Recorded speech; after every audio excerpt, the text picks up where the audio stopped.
Dear souls, നമുക്കിന്ന് നമ്മളുടെ past ലൈഫിൽ ഉള്ള ചില കാര്യങ്ങളെക്കുറിച്ച് അത് നമ്മളുടെ ഫ്യൂച്ചറിനെ എങ്ങനെ ബാധിക്കുന്നു എന്നുള്ളതിനെക്കുറിച്ചുമൊക്കെ നമുക്കൊന്ന് നോക്കാം.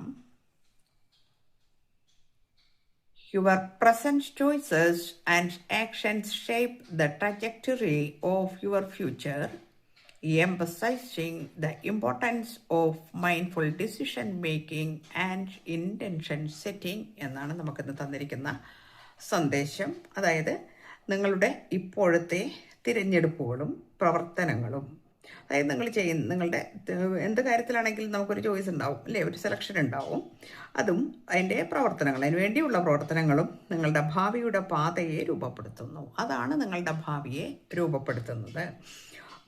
നമ്മുടെ ഹൃദയം നിറഞ്ഞുള്ള ഒരു തീരുമാനം നമുക്കുണ്ടല്ലോ, ചിലത് ഇന്നത് ചെയ്യണം. അതൊരു ഇൻഡ്യൂട്ടീവ് പവറാണ്. നമ്മുടെ ഒരു ഇൻഡ്യൂഷൻ വരുമ്പോൾ, അല്ലെങ്കിൽ നമ്മുടെ ഉള്ളിലിരുന്ന ആരോ നമ്മളോടത് സംസാരിക്കുന്നത് പോലെ നമുക്കത് ഫീൽ ചെയ്യും, അല്ലെങ്കിൽ നമുക്ക് തോന്നും ഇതായിരിക്കും കുറച്ചും കൂടി നല്ലത്. ആ ഒരു തീരുമാനങ്ങളുടെയും അതുപോലെ ഉദ്ദേശ ക്രമീകരണത്തിൻ്റെയും, ഉദ്ദേശ ക്രമീകരണം എന്ന് പറഞ്ഞാൽ എന്താണ്? ഉദ്ദേശം, നമ്മളുടെ ഉദ്ദേശം ശുദ്ധിയായിരിക്കണം. ഉദ്ദേശശുദ്ധി അതൊരു പിന്നെ വളരെ അർജൻറ്റായിട്ടുള്ള ഒരു കാര്യമാണ്, വളരെ മസ്റ്റാണത്.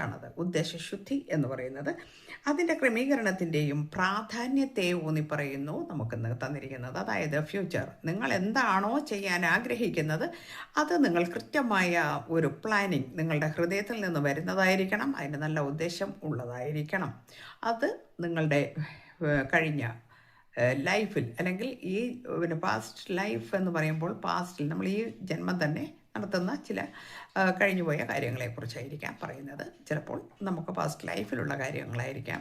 അപ്പോൾ എന്തായാലും ഇത് നമുക്ക് നല്ല രീതിയിലാണെങ്കിൽ നമ്മുടെ ഫ്യൂച്ചർ വളരെ നല്ല രീതിയിലാണ് കൊണ്ടുപോകാൻ കഴിയുക എന്നാണ് നമ്മളോടിന്ന് നമുക്ക് കിട്ടിയിരിക്കുന്ന സന്ദേശം പറയുന്നത് കേട്ടോ.